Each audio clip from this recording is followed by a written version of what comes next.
This is someone who has changed my life in so many ways and who has challenged me to be a better person. Hi, I'm Lisa Joyner, wife of TV megastar John Cryer. Mega. Yeah. And I'm Morgan Walsh, married to comedy legend and great actor Matt Walsh. This is a podcast about what it's like when your significant other is just a little too significant. Welcome to Plus One. Do you believe in ghosts? 100%.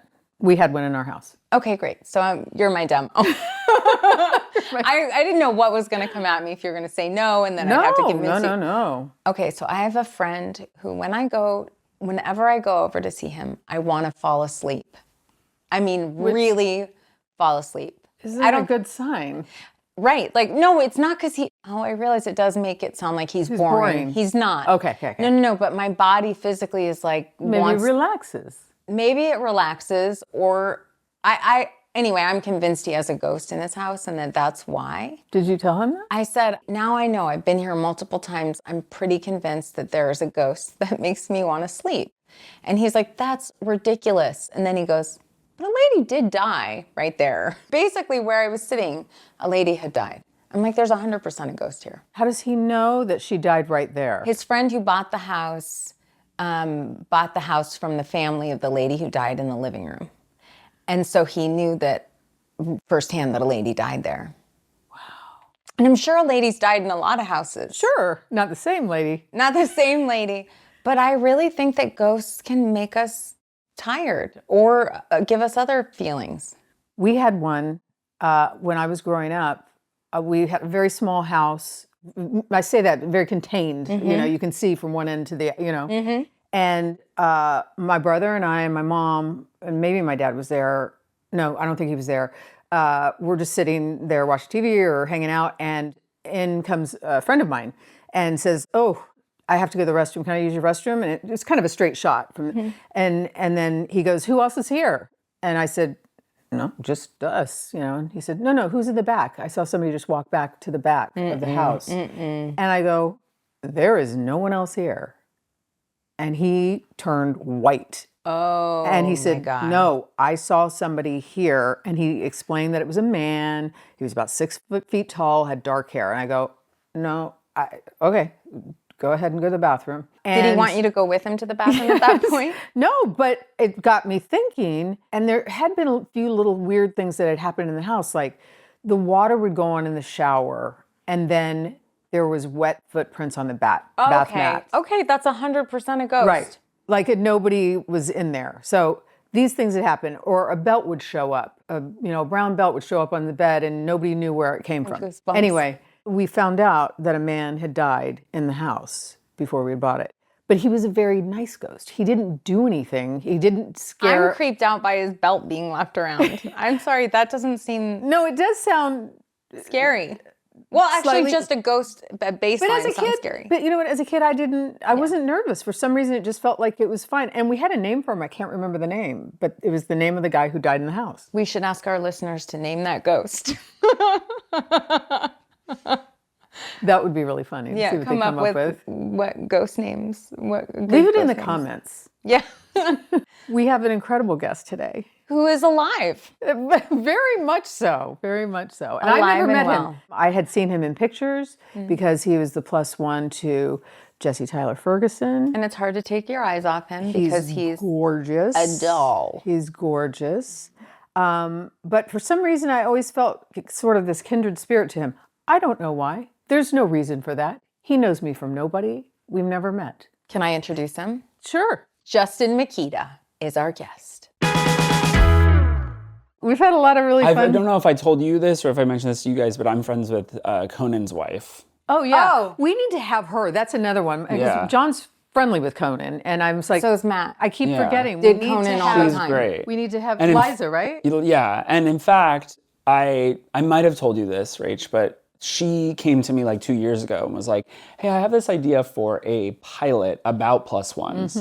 And so she basically, it's like basically a comedy about just the day in the life of being like the perennial plus one and how, like, for example, a great example, I'm sure you've experienced this, but like, I'll go Are to you a rolling? Thank you. Oh, I'll go to a restaurant and, I'll walk in and be like, 2 for dinner. And they're like, sorry, we're fully committed. And then like 5 minutes later, Jesse will walk in. They're like, right this way. And Yes. it's like the most hilarious thing where it's like such a privilege to have access to those things with Jesse. Like, no lie there, but also like so annoying that he gets those privileges Yes. and I'm like completely Yes. Yes. persona non grata. You know what I mean? Yes. Sometimes I will send John up to things. Oh, I'll for say, sure. this is going to be really tough. Can you just walk up there and just talk to them? Yeah. And he's like, why? And I'm like, just do do it. this. Why? Just use your John Cryer. Yeah. Although my husband kind of doesn't. He just doesn't. He doesn't think that way. And Yeah. I'm like, we need some juice. Yeah. I know. And Jesse will sometimes go, I'll be like, take your hat off, go up there. And because the red hair, like pops. Right. And then he'll go up there and be like, sorry, we have no space. And it's like the most hilarious when it doesn't work. See, my husband would never dream. He's so, like, literally, I'm the person when we're in the valet line at the Emmys waiting for the car and Quentin Tarantino's up there. I'm the one who runs over and go, Quentin, okay. So when you did Inglourious Bastards, my child was only this old, blah, blah, blah, blah, blah. And it was the only movie that I watched from start to finish. And he's like, oh my God, that's so nice. That's so nice. Me and my husband, John Cryer, because I really want him to be in a movie. And then I just leave him and I walk away and get the car. Like he will never, he's so shy. And like, So is Jesse. Really? Yes. In fact, early on in our relationship, he had this joke about me. I mean, when I met him, I was a kid. I was 25 years old. I was 27. Yeah. So it's like, I met him year 1 of Modern Family. Oh, wow. So like I was on the rocket with him. And so that was cool, but also crazy because I was 25. And so of course I was like, this is incredible. I'm meeting and I have a penchant for pop girls, like pop icon musicians, but always the girls are like my thing. So if I see a pop girly, I'm losing it. Still to this day, For at 40. example. Yeah, give us a fave. Well, like I cried when I saw Lorde for the first sure. time, for example. Sure. Or, and so Jesse is just so funny because I used to always be like, say hi. I'm like nudging him with my elbow, like, say hi. And usually or Billie Eilish. He walked across Billie Eilish and I was like, and she flickered a recognition at him. And so he went in and said hi and I was just like gushing. I was losing it. So like those are the moments where, but I don't do it as much anymore. I've sort of chilled out. I'm tired and this is 40, Are you from here? I'm from LA. You're yeah. from LA. Okay. So it's not, the industry is not No. completely foreign, but just the lifestyle is. Yeah, It for sure. was. In fact, my dad was a set painter. Okay. So I remember I was an extra in what's that Tom Cruise movie? There's a lot of movies I know. that are Tom Cruise movies. Oh Days God. of Thunder. It's gonna. This is hilarious. It's the one. Mission Impossible. It's the one where there's the little boy with the glasses. Oh, the Maguire. Jerry Maguire, Maguire. yes. Oh my God. My One of dad the best worked on movies that ever. film, and I was an extra in it with my mom. We were sitting in a restaurant, like right behind Tom Cruise and the little boy at this table, like eating. Jonathan Lipnicki. Yes, exactly. Yeah, there we go. So I used to go to set with my dad and go to rap parties and stuff. Yes. So yeah, I mean, and I grew up here. I never left LA. I've been here my whole life. I went to UCLA for undergrad. I went to law school here. I met Jesse at the gym. I was going to ask you, give us your origin story. Yeah, so we met at the gym. It's really funny. So I was a musical theater major at UCLA, and I had grand plans to be on Broadway. That was sort of my passion. And then halfway through the program, I realized I didn't want to do it. And I think it was just... What happened? Why? Well, I think I just didn't want to struggle. You went into law. I'm Exactly. sorry, but No, I meant like financially. Okay. Do you know what I mean? I wanted to Oh. be guaranteed a paycheck. I didn't have the desire to be broke and spinning my wheels trying to make it work in a career that isn't guaranteed, which by the way, by the time I got to law school, it was not guaranteed you'd even be a lawyer because it was the recession in 2008 to 2010. Yes. And so, I went to law school thinking, oh, I'll get hired by a firm, I'll have a 6-figure job. Yeah. And then that was not even a thing. yeah. So then once I was in law school, that was when I sort of first got really engaged with politics. It was 2008, it was Barack Obama. And I was just so fired up in a way that I couldn't comprehend. It wasn't, I was such a not political sort of bystander. And then, Well, he was very inspirational, Yeah. and Prop 8 was on the Yep. ballot. And so it was also the first time, and this is, Jesse and I always talk about this, where he just never thought he was going to get married because he's 10 years older than me. And so he just grew up, it just wasn't an option for him, and he was fine with that. And I was the opposite. I was like, of course I'm going to get married. Even though it wasn't legal, I didn't see why I would not be allowed to be married. And so when Prop 8 happened in California and we were so blindsided by it passing, and Californians voting against gay marriage, I was so fired up. And so it really lit me in a crazy way. And so anyways... That says something about you, though, because a lot of people would take that as a defeat, to recoil and to step back, but that sort of just catapulted you, and that gave you a little bit of a push. Yeah, well, thank you. I appreciate it. Also, like, so interesting to be of a generation where you accept the reality that's served to you, and you think that's all that's available. So I, in law school, was like, okay, I guess this is what I have to do. I have to work in... I had thought I would be an entertainment lawyer or an agent. That was my path out of musical theater. And then suddenly Barack Obama and Prop 8 happened, and I was like, oh, I think this is what I have to do. I have to work on this issue. And so that's how Prop 8, the case against Prop 8 came into my life. And simultaneously, I met Jesse the day after, so this all wraps into our origin story, which is that the day after the pilot aired of Modern Family, I had been in the library endless hours. Law school was terrible. I don't recommend it. Especially, 0 out of 10. That's why I said the thing about struggle. I was like, what? Yeah. I had such an easy time in school until law school. I really coasted, and then suddenly I was hit with like the reality of how hard school can be. And I was just studying around the clock to get, mid-level, just to pass, And so anyways, I was just miserable, and my best girlfriend called me and she was like, hey, did you watch the premiere of Modern Family last night? I was like, no, I was in the library until 2 a.m. And she was like, what are you doing right now? I'm like, I'm studying. And she's like, watch it. Stop. It's 22 minutes. Just watch it. I'm like, I don't have time. I hate you. And she's like, just watch it. I'm like, okay. So I turned it off. It was like 9:30 a.m. I turned it on. I watched the pilot, and I was so moved by it. Oh. And it so encapsulated how I was feeling about equality. Because I was just like, wow, the fact that we have a black president, Prop 8 has just passed in this state. And then on top of it, there's this incredible same-sex family being represented on TV in a way that I've never seen in my life. Yeah. And in a way that, like, growing up, the only closest thing I had, which I watched constantly, was like Will and Grace. Will and Grace, yeah. And it was around the clock, Will and Grace. Anyway, I was so lit up and inspired by it, and I just thought it was so, and plus the pilot is just genius and moving. And so then I was like, I'm gonna go to the gym. I'm gonna stop studying. I'm feeling good. And I went to the gym, and there he was. Wow. Okay, it was totally meant to be. Wow. Wild. I That's know. insane. So what happened? So you see him? Yeah, And yeah. then- I entered Equinox in West Hollywood. I know. Not on the getting paid. nose. On the nose.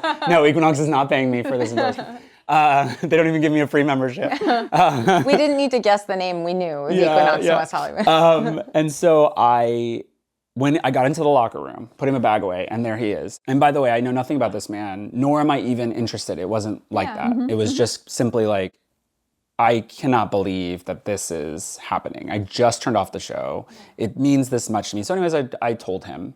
And he was like, what's your name? What do you do? Where do you live? How old are you? And I was like, okay, why are you asking me so many questions? So he was exiting the locker room, and I was just getting there. And I was like, well, it was nice meeting you. And I like sort of ran away and then let him leave and then carried on with my day. And we just kept running into each other at the gym. And it took about a year. And then finally he asked me out. And Wow, a year. yeah, I mean, like, he went away to do Shakespeare in the Park, Yeah. and I was seeing someone at the time. So like it just didn't align. Timing was, yeah. But like, it's just crazy that we kept running into each other at Equinox at various hours of the day at different times and without ever. Planning it. Equinox was the great connector for us. It really was. That is really It nice was to meet you. the great equalizer. Yeah. Yeah, sort of. I remember when the Supreme Court decision happened, and I was in my car, and I had the same moment, but Jesse wasn't there. It was my children in the back seat, and I just pulled over and was weeping because I'm like, right now, this is history. Yeah. Yeah. I got to be in the hearings of the Supreme Court case. Oh my gosh. So I worked on the Prop 8 case. I worked on the case against 8 out of law school. It was my first job. Wow. And it was the greatest achievement of my life that I got to be a part of it. I worked with Rob and Michelle Reiner. They were huge advocates, and Michelle was like a mentor to me. Talk about a plus one. Amazing, And, like, and in fact, when everything happened with them, I was remembering how When they were killed. yeah, Yes. right. I was remembering a really intense moment between Michelle and I that taught me so much about myself and about being in this life, in this world, with a spouse of note. Not that she wasn't of note, she was in her own, isn't that the thing? Like, we all just are our own people also. That was the impetus for the Yeah, show. right. Yeah. But so often Jesse is the star in our relationship. And anyways, I had sent a gift. So I was the head of development for the organization called the American Foundation for Equal Rights. And we funded the lawsuit against Proposition 8. And Michelle was on our board and Rob was on our board. And they were huge components to it. They were like star fighters. They started the organization in a lot of ways. And so I had sent something to them, and I had written Rob and left Michelle off. Wow. And she called me, and Michelle and I we talked constantly. And she was really tough and really smart and taught me so much. And again, I was like 25, first job. And she called me and she's like, Justin, what are you doing? Why did you write this out to Rob? I'm here. I live here. He's my husband, and I'm also on the board. I was like, oh my God, yes, of course. And she's like, you of all people should know better. Wow. And I was like heartbroken.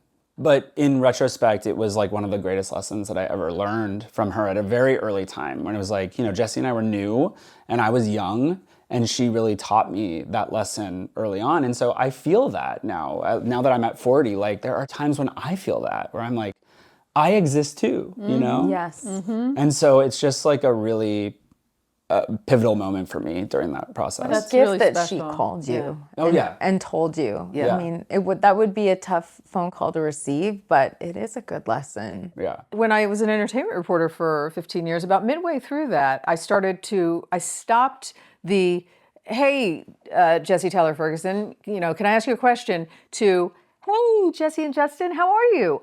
Because not knowing my fate down the road, that I would be the plus one, but just thinking about the humanity of it, like acknowledging this other human who is rich in story and life, and Yeah. So I completely get what you're saying. And to Morgan's point about the work that you did at such a young age, you were able to make huge impact that really meant something. Have you been able to really digest that? I mean, yeah, it's crazy. It's like it sometimes no and sometimes yes, and like particularly as it's everything's happening now, it feels on the one hand such a blessing to have been through such progress in that era, and also has made me, what you were saying about how Prop 8 made me propel forward, and suddenly now I feel myself recoiling a little bit because I just need to like preserve my self. And in some ways I feel like maybe it's time for the young ones to step in and the new 25-year-olds to feel lit up in a way that I did. And of course that doesn't mean that I'm disengaged, because I will never be disengaged. I care way too much. I really do care.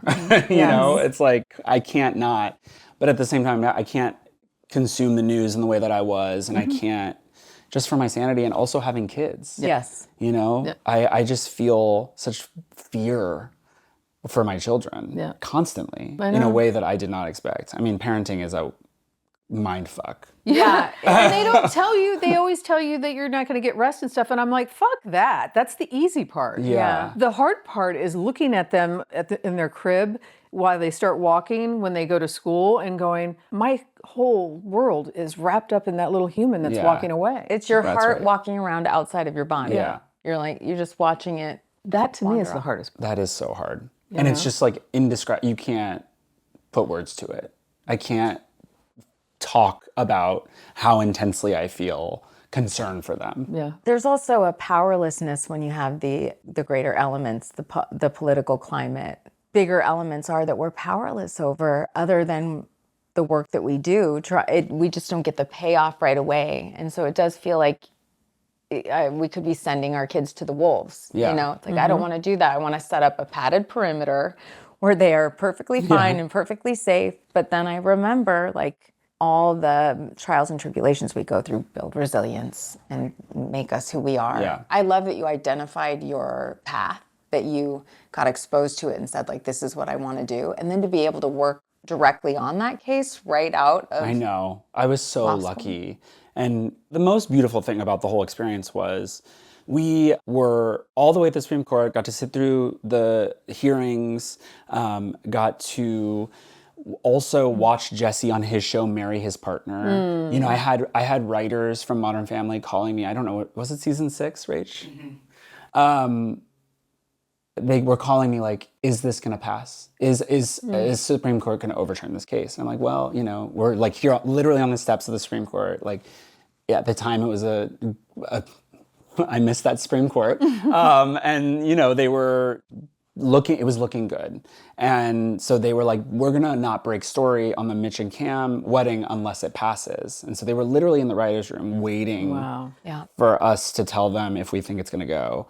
And then when the news came out that it was overturned and the Ninth Circuit, marriage was the law of the Ninth Circuit, they started writing the Mitch and Cam wedding. And the first episode of that season is Mitch and Cam watching the results of that lawsuit being overturned. Wow. And the footage they use is actual footage where I'm on the steps of it. So it's real footage. Wow. So it Now just I'm was gonna like cry. the parallels of our lives and the work that we were doing. And so much of, Jesse doesn't consider himself an activist in the way that I do.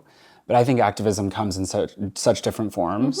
And I'm not necessarily one to go march in a parade, for example. But that doesn't mean that I am not marching every day of my life. And I just march in a different way. And I think that's true for Jesse too, because he was on a show that was a piece of activism, whether he wanted it to be or not. You know, you had Mitt Romney at the time running for president saying that his favorite show is Modern Family. Meanwhile, he was against same-sex marriage. It was like, how do you...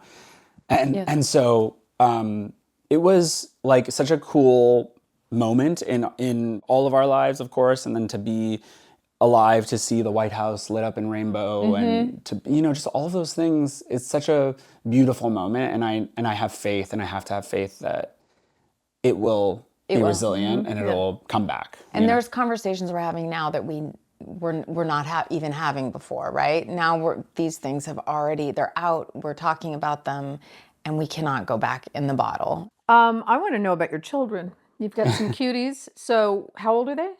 So Beckett will be 6 in July, and Sullivan will be 4 in November. They're little. Okay, you still have your hands full. They're Really very full. young and busy. What does your life look like? Like when, you know, I saw Jesse in New York, as we were talking 3 weeks ago, he was doing a show in New York. He works a lot, he travels. So what is your life like on a day-to-day?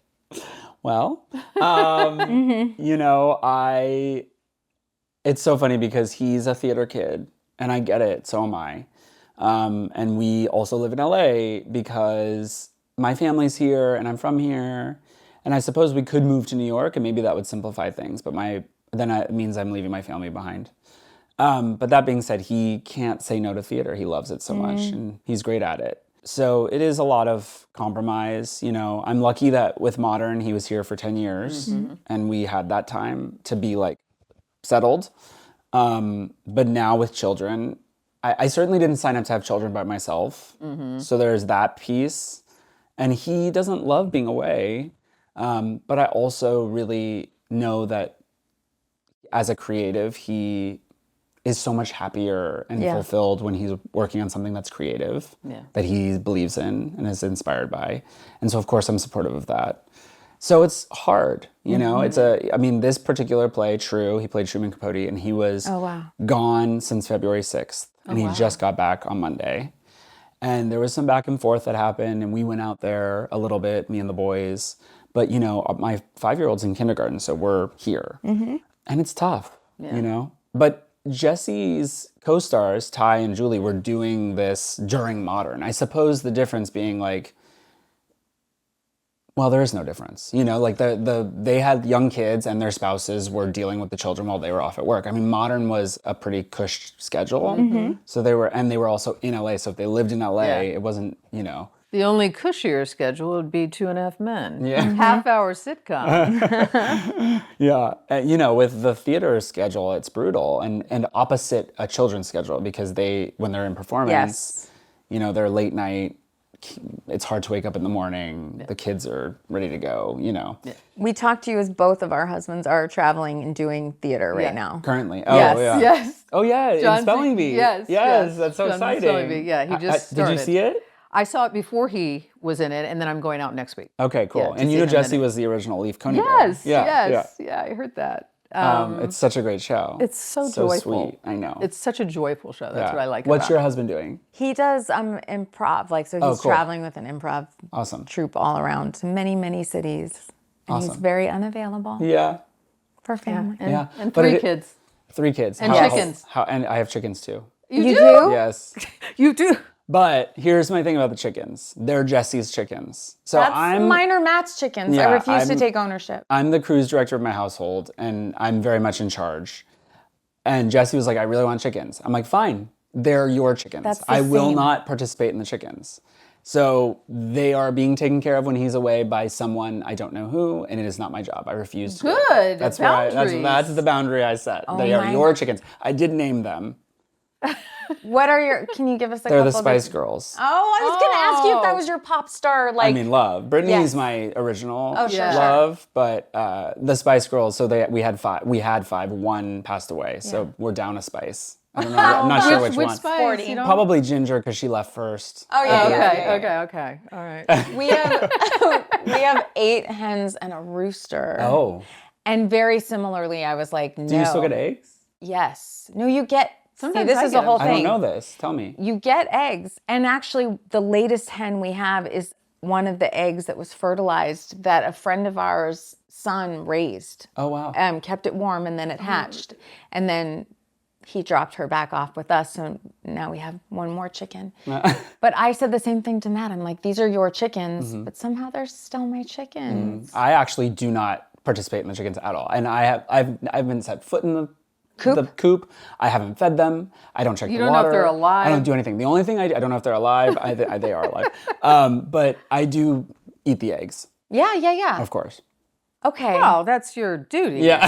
Yes. That's the rent for staying in your for sure. place. But it's so funny. So recently someone texted me and was like, hey, we have a friend of mine is trying to rehome their chickens. Do you want them? I'm like, you need to talk to the chicken man. That's not me. Yes. And I guess Jesse said no because we don't have additional chickens, which probably was a smart decision since he's not here. Yes. Yes. I mean, this all sounds great. Yeah. What you're doing and your plans around this sound great. And I would like to adopt that same attitude. I asked for chickens, and that's where John said no. No. 0% chance of that.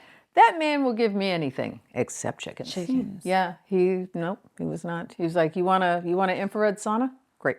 Yeah. No chickens. We've had to rebuild the coop a couple times because Matt tried to just go rogue and build it himself in the beginning during the pandemic. I was laid up with a hurt knee, and I just saw Matt going by the window holding different. First, it was like planks of wood, and then it was a chain link fence. And I was like, what is happening?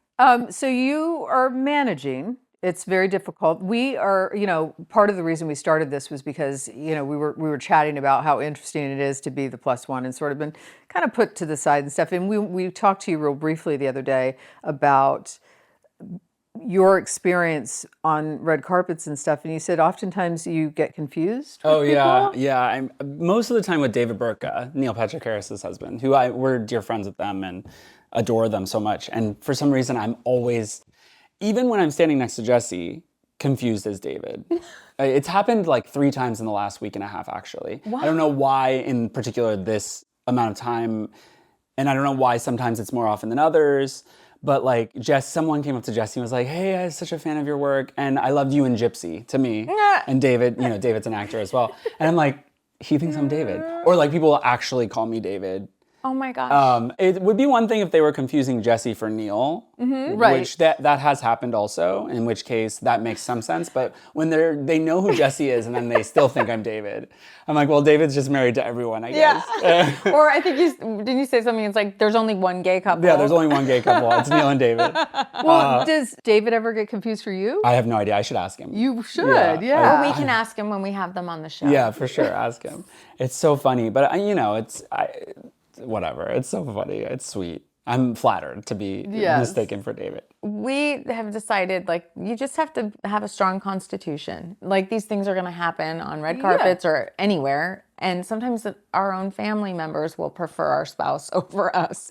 But I don't care, you know? I don't mind it. You're completely teeing up what I was trying to get out is that that my husband said to me, and then to her, is that a plus one has to be a pretty strong person, you know, just sort of, you know, where you stand. Now you started at 25 though. That's kind of a tricky time, you know. I didn't know who I was at 25. No, and I wasn't perfect and am not perfect. You know, it was a journey to get to where I am, but I do feel, you know, I think the reason why Jesse and I work so well is I don't have a desire to be a person of note, and I don't need to be in the spotlight. I'm happy shining the light on him. In fact, like his biggest fan, you know, like I help him with his social media. I do like all these things for him in support of his career behind the scenes. And I think that works really well for us.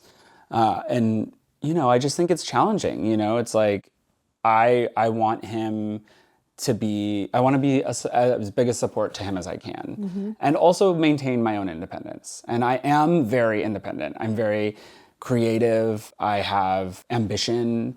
I am career driven and have never stopped working. And so I think like the chat about like having small kids that's where the challenge in our marriage really comes up, is like, while I want to support his career 100%, I also want to support mine. And so being able to do both and making sure that I'm able to still fulfill what I want to do and achieve, which, you know, means we need a lot of support. Yeah. And we're lucky to have, and we're so privileged. And again, my parents are close by, and my mom is so active in my kids' lives, and that's so helpful. So all those things are really important. But yeah, I mean, early on, it's you know, chaotic, because you're on this roller coaster.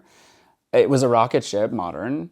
And so I boarded the ship, you know, at the beginning, and then it was just like up and up and up. And so it was a lot of learnings for everyone, you know, good and bad. You had childhood cancer. Yeah. Like, tell me. Oh my God. We didn't even get into that. I know. I mean, that profoundly makes an impact on your life. So I just kind of wanted to ask you about that. Yeah, it's crazy. I feel like cancer saves my life in a lot of ways, which is weird to say, but I mean it. And that's because, you know, I was a closeted kid in a suburban town that felt weird and other, and was like a musical theater, you know, like I wasn't athletic, and I had, you know, I was just, you know, I ticked the stereotype boxes. And I was diagnosed with cancer when I was 14, which was freshman year of high school. And, you know, I grew up in a community where I went to school with the same people from kindergarten through 12th. So if you didn't fit in kindergarten, you're not going to fit in ninth grade. Yeah. And I didn't fit in. And, you know, so cancer, yes, it was terrible. And I went through chemo and radiation. And what kind of cancer did you have? I had Hodgkin's disease. Okay. And I was basically homeschooled for a year. But coming out of cancer, and this is the part where I say it saved my life, was I was changed. I was so changed. I was alive. I felt alive, and I felt permission to exist in a way that I hadn't felt before. I felt permission to take up space. I was grateful. I was just happy to be there. And it really changed my perspective, and it made me come alive. I was reborn, if in some weird way. And so I do think like going back to school in 10th grade, people understood that about me. I was in my skin for the first time ever. Wow. And kids respected me for it. And I was loud and proud and bright and cheerful. And my hair was big, and I was tall and skinny. And a choir boy and all my weirdness and joy, the things that brought me joy, like they all respected me finally. Well, and it feels like you finally respected you. Totally. know? That's the piece of it, right? Yeah. And so I think like it was the changing point in my life for sure. I mean, it was awful, and I spent a lot of time thinking about my poor mother and coming back to having children. And I have so much PTSD. Like my son Beckett has asthma, and so he'll get these terrible coughs, or like sometimes my cancer showed up like this overnight. So it was literally a half a cantaloupe in my neck. I woke up with it. Really? Yeah, swollen lymph nodes. But it was like massive. And Beckett will get like a tiny swollen lymph node because kids get, Yes. I mean, you can imagine the terror in my body. Oh my gosh. It just makes me feel total trauma. Right back to it. It is amazing the older we get and the experience we have with our kids and how we then reflect on our own parents and what they did. Oh my gosh. Bump up against what we were given and not given, and it's a whole thing. Yeah. And your mom, I'm sure, taking you to... And we spent so much time together. I mean, we were together for a year, and you're on an IV for 8 hours for chemo. My mom and I sitting hours? there. Yeah.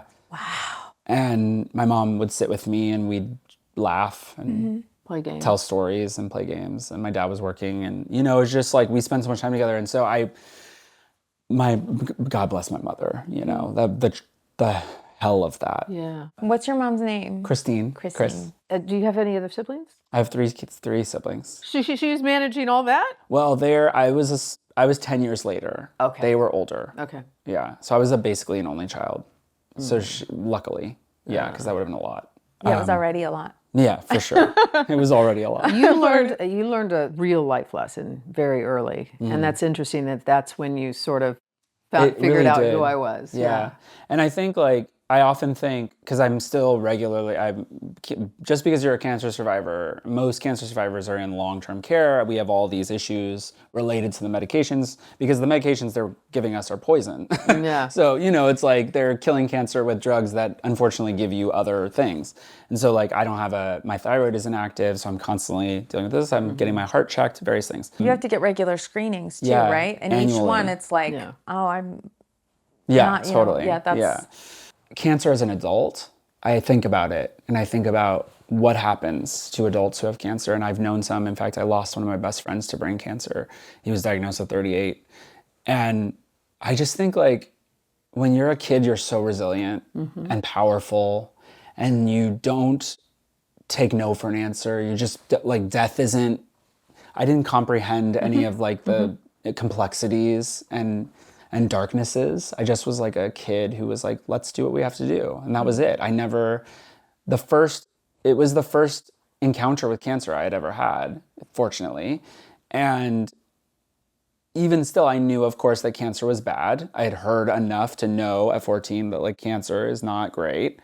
And so I remember asking the doctor when they came in to break the news to me that I had it, I was like, am I going to die? Was my first question. And they said, in the way that doctors have to say, well, there's a 87% chance of survival with blah, blah, blah, blah, blah. Every very clinical sort of statistical answer. And that was the first and only and last time that I ever dealt with the idea of death. And I just didn't, accept it. It wasn't. But now as an adult, I wonder, would I still have the constitution? Yeah. I mean, you find it, of course, you do. But it's just, you're so brave. I was so brave at 14, is my point. Yeah. Do you remember what your mom's face was like, or what her reaction when you asked, am I going to die? And the doctor said, well, 87% chance. I don't, but I will say, this is something I talk about in therapy a lot, is my parents, God bless them, but they didn't talk about feelings, right? And my mom is a crier, but wouldn't show me any emotional response during that period because she wanted to be really strong for me. Yeah. And so in turn, I wanted to be really strong for her. So I think we spent most of my treatment being strong for each other and then crying in private, which is something I've had to deal with post cancer, because it's I want to be able to be emotional in front of my kids and show them that that's okay. Yeah. And so much of my parents' generation was not dealing with feelings. Yeah. Is there a time when you would say that Jesse feels like a +1 to you? It's funny you should ask. I was just nominated for a Tony Award. Oh, yes! So I'm taking him to the Tonys. Oh, that's yes, I will see you great. there. Are you okay? Yes, Awesome. yes. Wait, Yeah. what were you nominated for? For Cats Jellicle Ball. Oh my God. Yeah, I'm a producer on Wait, it. you produced? Yeah. That's awesome. So this is my 5th Tony nomination. That's amazing. I'm very excited. And so he's so excited to come with me and be my date. So he Yeah. is your +1. Yes, he's my +1. Not even feeling like one. He No. is one. And I'll never let him forget that I've been nominated for 5 and he's only been nominated for 1. yeah. That is so funny. What's funny is, my husband has 2 Emmys for Best Supporting and Best Actor for his role in Two and a Half Men. But we don't use our office anymore. Who uses an office? But we had an old office, and he's got his 2 Emmys up there, and I have 5. Mine are local, but I have 5, and I don't let him forget that. Jesse's response is, because he was nominated for Take Me Out and won. Yeah. So he's 1 for 1, and I've won 2 and been nominated for 5, though I could potentially win a 3rd. So, but he's like, I have better odds. I'm like, okay. Still competitive. That's amazing. That's so good. Well, that's the thing. Is the +1s have rich careers and incredible lives, and that's why we're doing this show. And when you have somebody who's next to you with such a big identity and the whole world is fanning that identity, it is hard to keep your own. Yeah. I do feel, though, that maybe at a certain point I felt dimmed by his persona. Yeah, I always say when I'm at dinner with Jesse, the way I explain it is like, or in therapy when I've talked to my therapist about it, it's almost like I'm dating 2 people, right? Because I'm dating my husband and then also a famous person, like a persona. And on occasion we'll be at dinner and someone might come up to him and it's suddenly like we're having this intimate conversation, then suddenly like the persona appears. And it's not him, nothing changes, but it's whatever this expectation from a fan is, whatever. But like in those moments it's lovely and I think it's so endearing, but there are times where like we'll be in heated conversation or like in an argument, like a normal couple, and then someone will come up and it's like this like weird, it like pulls you out of reality. And he has, and especially for him, I'm sure. And I feel like, the thing that I talk about in therapy is how I know how isolating it must be to be a famous person, which I am not. But then there's this weird thing where I'm like the most proximate to a famous person that I could possibly be, right? Like I have an understanding of it in a way that a lot of people just will never understand. Yep. But then, like, I can still be anonymous. I can go out in my world and without him, and at least I think be completely unrecognized. Well, that's funny though, because you're not, because we both knew you. When Rachel suggested you were like, oh my God, he's so cute. You're sweet, but also if you saw me on the street, I don't know if you know what I mean. Right. Like that's what I mean. It's like I can like pass through the world and not feel like with him, especially Jesse, red hair, red beard, like everything is so prominent. In fact, there's this funny story when they were in Vegas doing an episode, and Julie, the whole cast was in Vegas at some casino, and who was it? Jesse and who? Julie was there. Australia when we were walking. Oh, I don't know this one, but the one in Vegas was basically Jesse was standing there and some fan came up and asked for a photo and asked Julie to take the picture. Oh, that's amazing. And Julie was in a baseball cap. And so she took the picture. They didn't have any clue who Julie was, but there are certain people who can just like get away with it. And for whatever reason, Jesse, no matter what, it's like the facial, all the hair and the red and it's very specific. So we have not been able to talk to Jesse yet. We are scheduled to speak with him, so you get the first word in. Okay. So I'm going to ask you a couple of quick rapid fire questions. Okay. And I want you to think about how you would respond to it, not how he would respond to it, okay? And I'm going to do the same to him. Okay.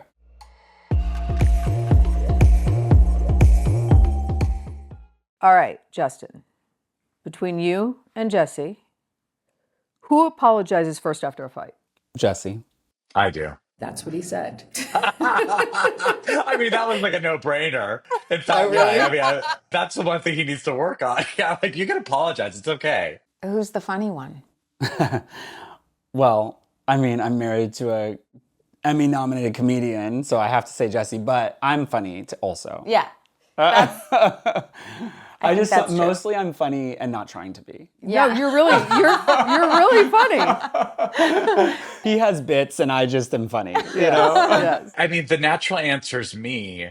I mean, I find him funnier. I mean, the thing he's probably said is that he's heard my jokes a million times, and that He didn't say he's that. He didn't say that. he didn't say that. I just feel like he sees my bits and like I recycle them. Like if something works, I'll do it for other people, but he has to Yes. sit through all the versions of it.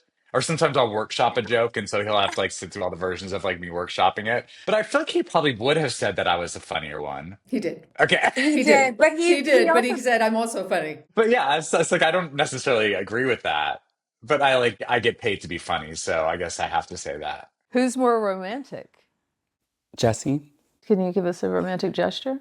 He like writes me little notes or he'll like, he's thoughtful. So am I, but he's really thoughtful. I'm like very pragmatic and I'm like for gifts, if I don't feel inspired by a gift, I don't love giving gifts unless it's meaningful. So like sometimes I just won't give a gift because I don't want things. I want like a special thing. Right. Yes, You know, whereas experience. he can really come up with a special thing all the time, which is sweet. I think we both are. I think we both do a great job with it. Um, he's better at planning things. So I feel like, if we're talking about, like creating a date or something, like that's going to be him. He's just better at that. But I think I'm very thoughtful. Although I did give him a plant for his 40th birthday, which didn't go over well. No. No, wrong. That is the wrong thing to give him. My husband gave me a sifter. No. It's like in the same. No. You guys, for my 30th birthday, I got a pair of earrings from one of those corner vendors in New York. Oh my God, Morgan, I thought you said parrots. Oh, I got a parrot.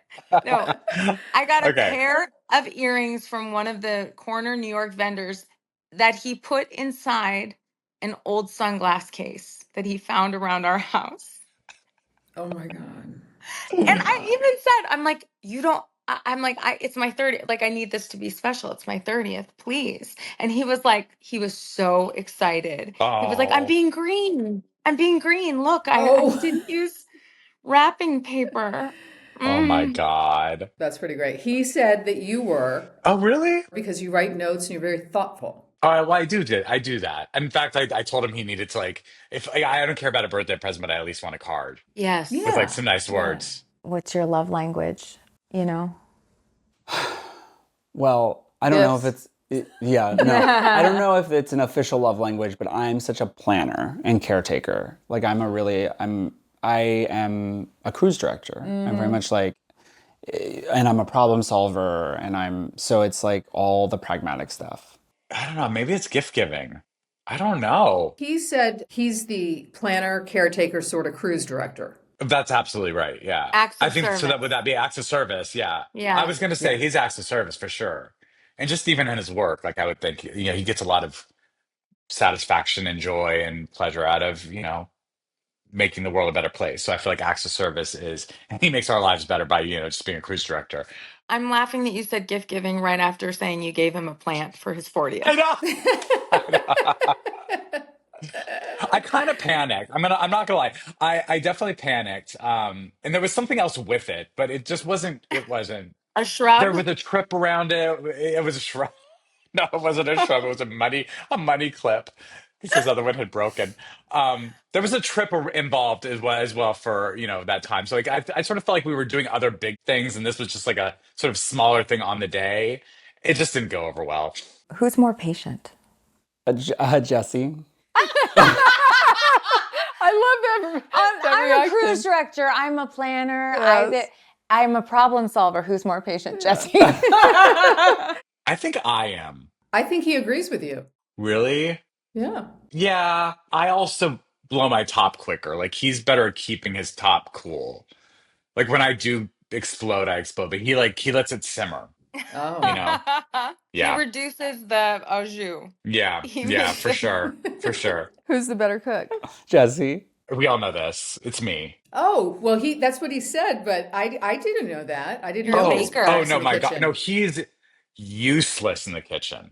Truly, Like, doesn't know how to turn on the stove that bad? it borderlines that. He can do that now. but like I mean, he's not he's very capable, but he just mm. Who said I love you first? Oh man. Me, maybe. Me. Okay. Yeah. I like that. I He said it accept with that. his brows. Yeah. Yeah. Me, maybe? Yeah. Yeah. I think probably he did. That's what he said. It's so long ago. He said that? Yeah, he did say that. I imagine it was him. Yeah, if somebody asked me that question, no I clue. wouldn't know. Yeah, but I think I probably said I haven't said it yet. TikTok. Let's not rush things. Who takes longer to get ready in the morning? Jesse. Probably Justin. Ruh-roh. Or no, I'm always like taking things on and off. I'm always changing my outfits because I'm never happy with. Probably, I guess me. Probably, yeah. Yeah, Who's more stubborn? Me. Justin. He admitted. He said it. Yeah. Yeah, for sure. Who's the bigger baby when they're sick? Jesse. Me. Yes, that's what he said. Yeah. Although it's so funny because when we were going through COVID, he got sick with COVID first and he isolated. And this was after we had kids. And so he was in the guest room and he had a little bell and everything. I was like, bring this if you need me and I'll come and get things for you. And so I bring him food and all these things. And he just stayed isolated. He started feeling better, but like he was still testing positive. So he like stayed in the room and he had like, 5 days of like just hanging out in a room watching TV and, you know, going out and like taking walks in the neighborhood. But like he had alone time. And then I got sick. And so I was like, okay, now it's my turn to be in the bed. And he was like, well, I'm immune now, like, because I just had it, so you don't have to isolate. I was like, no, I'm isolating. I'm gonna isolate. Give me the bell. At least 2 days. I'm taking 2 days because I wasn't feeling good either. It wasn't like I was like just like unsymptomatic. Like I wasn't feeling great. I was like, no, I'm going to go lie down for 2 days. Who's the social butterfly? Me. Justin. Absolutely correct. Who's the messy one? Well, so I'm a Virgo. Okay. Okay. He will say I am the more messy one, and that is true. However, I know where everything is, and he likes to organize everything and put everything away and doesn't know where he puts anything. So everything's lost all the time. So, in my like stack of papers that are on the bedside table that drives him crazy, I know what every piece of literature is in that stack. I know which order it's in, but it drives him crazy. So, Justin. Did he say me? He kind of did, yeah. He did. Kinda did. He did. He boldly did. I'm flabbergasted. We might need some evidence to support your case or his case. He's so sloppy. He leaves shit everywhere. Piles. Piles of things everywhere. I'm sitting amongst it right now. It's all in front of me. I've been gone. I didn't create these. That's what he said. He said he has piles, but he knows exactly what's in them and they're orderly. I hate that. It's so annoying. I have to look at the piles. Who works out more? me. Justin. Yep, right on the nose. And you met at a gym. We love that. Who requires more attention? Jesse. I would say me. He concurs. He hesitated too, just like you. He was like, I guess Jesse. Yeah. I mean, yeah. I don't think and it's not to the point of like being annoying. Like I'm not needy, but like I definitely, if we're going to compare the two of us, I probably require a little bit more attention.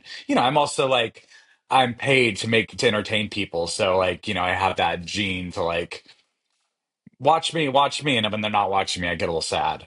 Yes.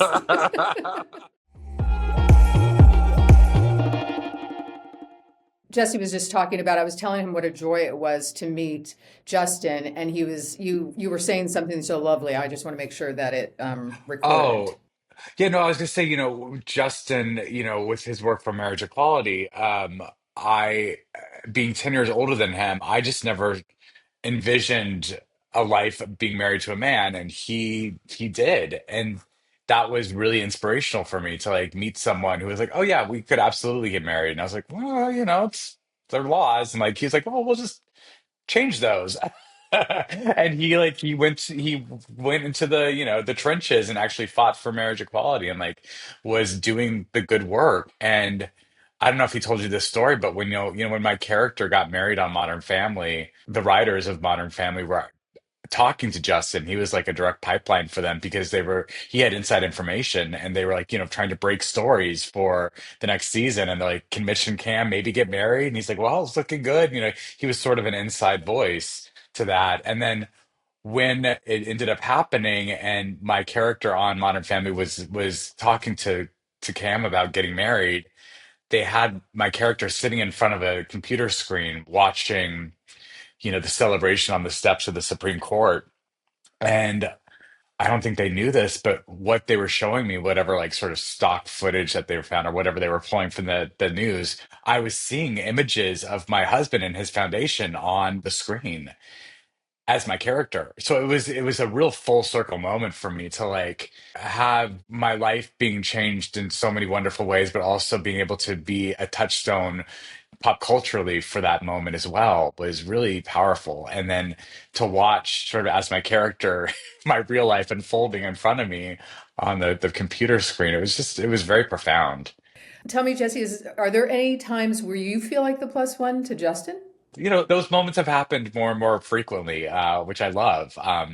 I've been his plus one to the Tony Awards quite a few times. In fact, my our joke was the first year he actually won a Tony Award was for producing Oklahoma.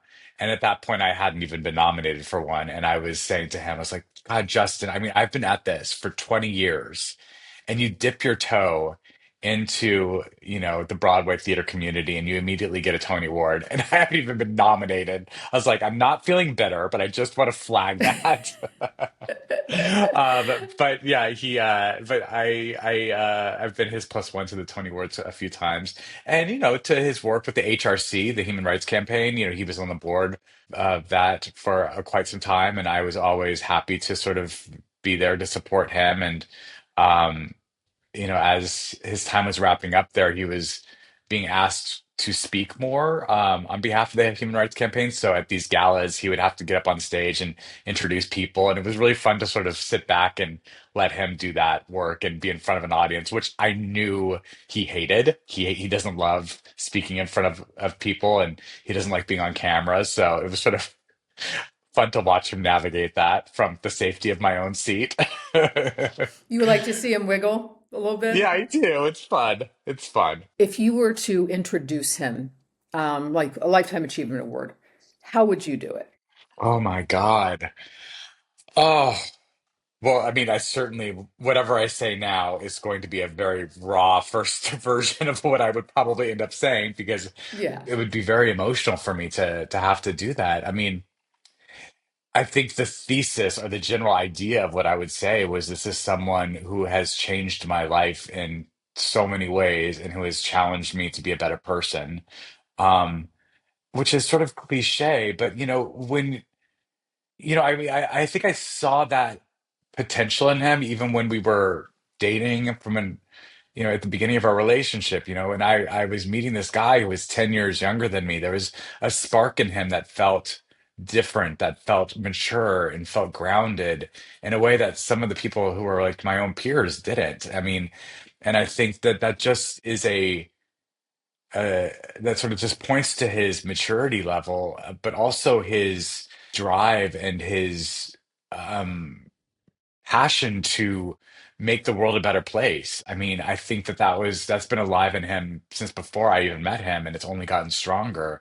And anytime you encounter someone like that, you you're in a lucky position that if you lend yourself to that and you let yourself go over to that and you let that person really impact they will make you a better person in turn. And I'm so grateful that, not only did I give myself over to him, but that now I continue to do that every day. And like we continue to go through this life together because every day he really does challenge me to be a better person. I mean, I was just gone for 3 months working and he was home with the kids and um it's one of those things where you get back from being away from the family for a while, and it's like trying to jump onto a moving train and try and figure out the sort of dynamics of the family and what are the kids eating now and what are their behaviors like and like what is the morning routine and things change so fast and so rapidly. And I really, as I sort of, but you also being away from it and then coming back into it, you realize how much great work your partner does when you're away. And I came back to this house, and I'm like, wow, he has really.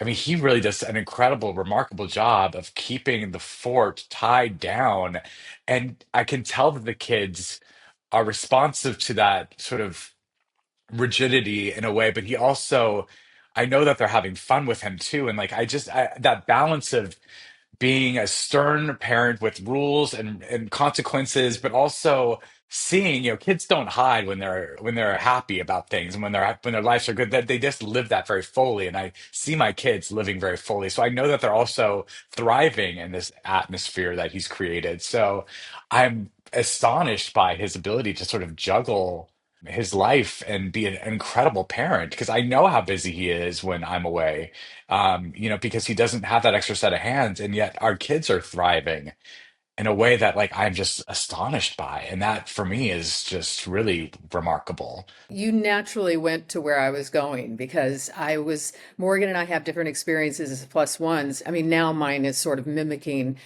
being away from my spouse, but Morgan often says, I kind of slow down the train when Matt comes home, her husband comes home, and Uh, just sort of let him get on because it doesn't stop moving.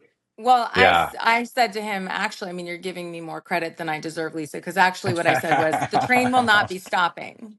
I Mhm. was like, you need to hop on to the moving Yeah. train. We cannot stop. And then over time, compassion for the situation, I started to think about what it was like for him too upon reentry. And yes, we had to slow down a little and give him a beat. Right. That's interesting. I mean, it's so funny because like just in this time that I've come home from working for 3 months, Justin, ironically, probably it's a blessing, went away and took some time with his friends to sort of have a few days and just decompress because he's been working so hard. So it has given me a really lovely entry because I've sort of gotten to take over, but I do get check-ins. He's like, are you keeping an eye on Becca? Because he's like in this phase of his life where he's sort of like, trying to get away with like stealing things or hiding things. And he's at that place where he's like, he's just testing us. And he's like, you got to watch Becca. And so like, I'm now, he's sort of trying to parent from afar as well, which is interesting. You said how, Justin has challenged you to be a better person. And that was our impression of him was he's challenging all of us to be better people. He's Mm, challenging our country to be better. It is like he has a spark of knowing what we are capable of. yeah. Like he understands what we can do and then he actually does the footwork to get us there. It's really, I found him to be so impressive. Yeah, that's really well said. Yeah, he does. I mean, it reflects in the work that he does, even in his producing work. I mean, the stuff he's drawn to producing is stuff that challenges people to think about things in a different way. If he's wanting to produce a film, if you really look at the film that he's wanting to get made, there are messages in that, and like I think he's incapable of doing something frivolously. I think he has to sort of find that backbone to anything he's working on in order to be passionate about it. And I think that's a really remarkable trait to have. The story of you meeting and then the way that your character on Modern Family sunk up with what the work that Justin was doing, it really feels destined. Yeah, yeah, I agree with that. Well, you have been a joy for putting up with our rapid fire, but Thank you. we were so blessed to have met him and gotten to know him a little bit, and so grateful for you guys to like take the time on this our little upstart podcast. I'm so excited to listen to it.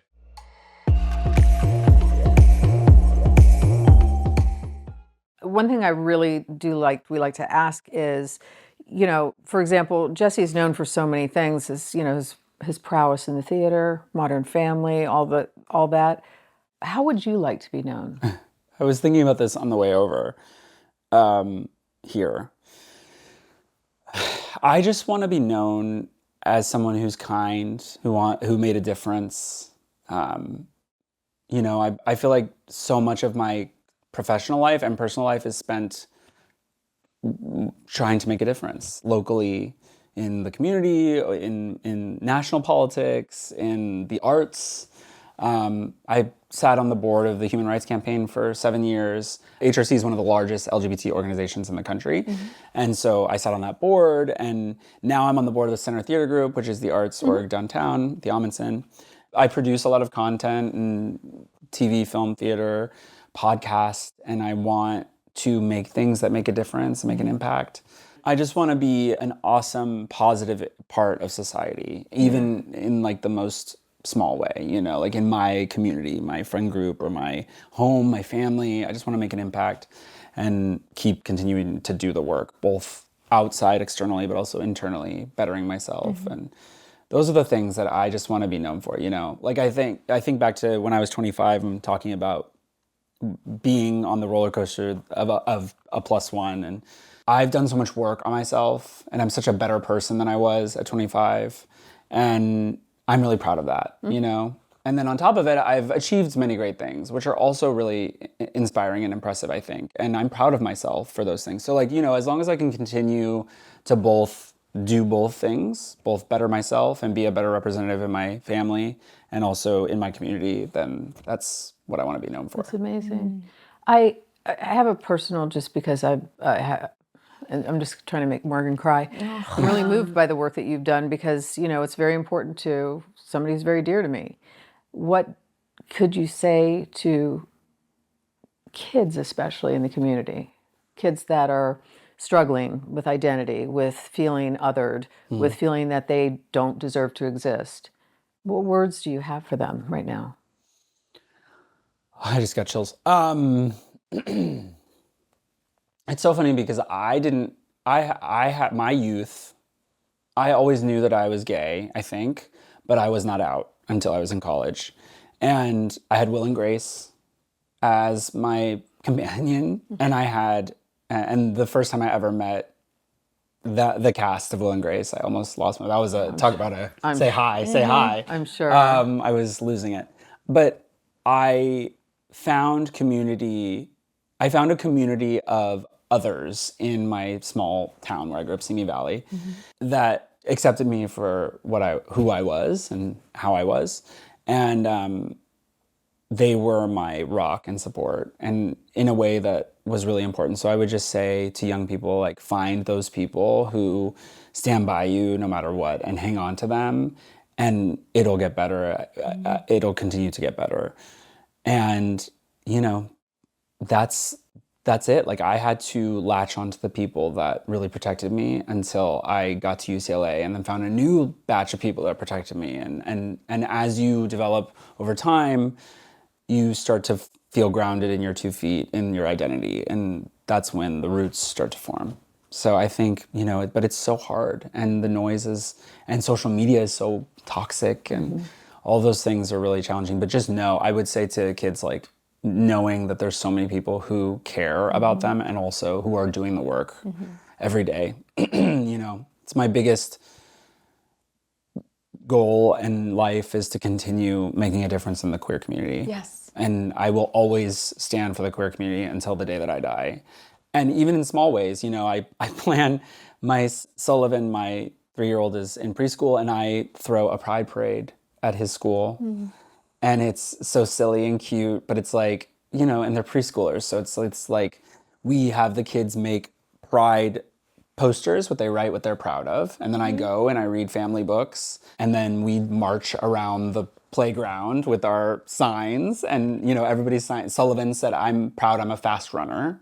You know, like, it's just so. And mine, I bring a proper sign that has like a picture of our family, and it has a rainbow flag, and it has all the things, but like, the messaging is soft. They're in preschool. But it's just, again, like, showing up in these small ways in communities that make a difference. I didn't have that growing up, right? Like, I didn't have those things. You know, the last year of the Obama administration, he held a symposium about gender representation in the media. And I was lucky enough to go, and there was a handful of other people in the audience, but it was a day full of panels. And so much of it was about the power of story, how the data shows that representation in shows like Will and Grace really make an impact. And certainly a show like Modern Family makes a huge impact. And then to have your work, boots on the ground, changing laws, buoying the work of Modern Family. It's like you guys working together. You really are both doing such powerful, powerful work that does make the world a better place. Thank you. It's very sweet. Yeah, we're grateful. If Jesse wasn't available, Who would be your plus one, living or dead? Who would you pick to be your plus one? I have so many answers. My mom, who I adore, she's like my best friend. The other is my best friend Todd, who is my college roommate, and he's my brother. He's my family. He's my chosen family. But he's so inspiring to me. He's what got me into the Obama like fundraising back in 2008. He's just like, it's weird to say that your best friend is also your mentor, but he really has taught me so much, and I love him so much. So he's my perennial plus one when Jesse's not available. He's always my next call on the list. I'm going to Indigo Girls tonight as my friend's perennial plus one. I love it. Amazing. I'm going to Lord tomorrow night. I'm very excited. I'm going to cry. Yes. Oh, yeah. I actually cried at Lord when I met her. At her, on her. Yes, no, I did. It was like an aggressive cry. And she was 17 and I was 30. And Jesse was like, pull it together. Yeah. You're please. embarrassing me. For the love of I was like, God. I know, I'm sorry, but she's the Lord. Oh my God. What a pleasure it is to talk to you. I'm so grateful for this time that you spent with us. Thanks for having me. Yeah, It's fun. I it's never really nice. get asked to do these things. Yeah. Well, you should. You're very good at it. I think we need a part 2. Yeah. Yeah, we may need a part 2. And I need a box of Kleenex. Next time. Station. Last time she picked this up, she got weepy. She goes, oh, that's popcorn. Just dod the popcorn. Yeah.